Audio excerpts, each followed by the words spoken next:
Today is day 9 of my stay here in Brisbane, Australia. I skipped day 8 because I didn't end up going out or doing anything. I decided I need to rest my feet a little bit, so I just stayed home and studied and, watched some shows and things. So today I decided to go out. Today I left the house around like 1 o'clock, and I decided to go check out the Chinatown area, which is in Fortitude Valley. There's also a small street called Brunswick Street Mall. I thought it was going to be big and that there were going to be a lot of things to see, but it turned out that Chinatown was very tiny. Brunswick Street Mall was very tiny, not a mall at all. It's mostly restaurants. Same with Chinatown, mostly restaurants. There are a couple little grocery stores, not too big. There weren't a lot of people, but I was told by some guy in the bank that Fortitude Valley is mostly known for the bars and the clubs. So Friday night is usually jam-packed, and there's supposed to be a really popular club called Family there. I haven't checked it out at night yet. Don't know what it's going to be like. Maybe sometime in my 2 years here, I might go check it out. But yeah, other than that, during the daytime, there really isn't much to see or do. Fortitude Valley is only just a few minutes away from the Brisbane city, so I mean, it's still pretty much in the city. There just isn't really anything to do. So after I did that, I kind of got a little lost trying to figure out my way around. I wanted to go to another little suburb called Kangaroo Point, and somehow I managed to find my way because of my data plan, which is amazing. So I found the bus stop I needed to be on. So I took that bus all the way to Kangaroo Point, which wasn't too far either, just a few minutes away.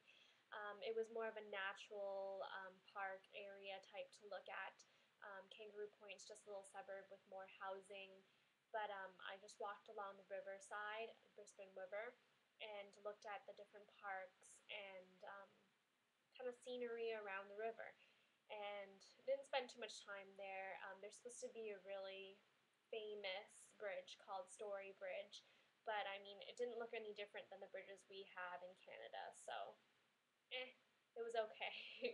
Checked out the city landscape basically because I was pretty much across the Brisbane city. So after that, I ended up taking the ferry back to Southbank. So Southbank is right across from Brisbane as well. Um, but this time I took something called the City Ferry, which is a lot smaller than the City Cat.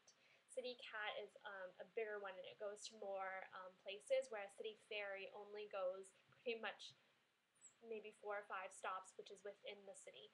And I took that back to Southbank just because, I don't know, I wanted to kill some time before I got back home, so I walked around Southbank again, checked out the street beach again, which is just an outdoor beachy area right beside the river, but it's man-made, so it looks like a sandy beach, but it's all man-made. So I just walked along there just because I knew it was going to be busy today, so I got some better pictures. Yeah, then I hopped back onto the ferry and took it back to the university. So I pretty much rode 3 different types of transportation today. I took the bus to go to the train station, then I took the train to go to Chinatown in Fortitude Valley. Then from Fortitude Valley, I took the bus, and I took the bus to Kangaroo Point. Then from Kangaroo Point, I took the ferry to get to Southbank, and then the ferry again to get back to my university. So it was pretty cool.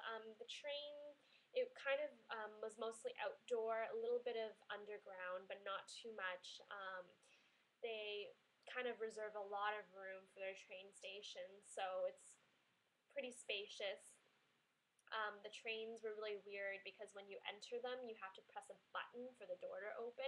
It doesn't open automatically, which is kind of like strange. I didn't know what to do, but luckily there was a girl beside me and she just pressed the button and then you can go in. And then even when you exit the train, you have to press a button as well. So it was a little bit of getting used to, but there's lots of seats on the train. One thing I noticed about their public transportation is that their seats are really comfortable. They have a lot of seats, and it's roomy and it's comfortable. So you're not standing a lot. And I forgot to mention in my transportation vlog, but they have off-peak and on-peak hours. So during off-peak, which is from 9 to like 3:30, the fare is a lot cheaper. I can't remember by how much, but the fare is a lot cheaper. So if you go during on-peak hours, which are, you know, your typical rush hour, business hours, it costs a lot more.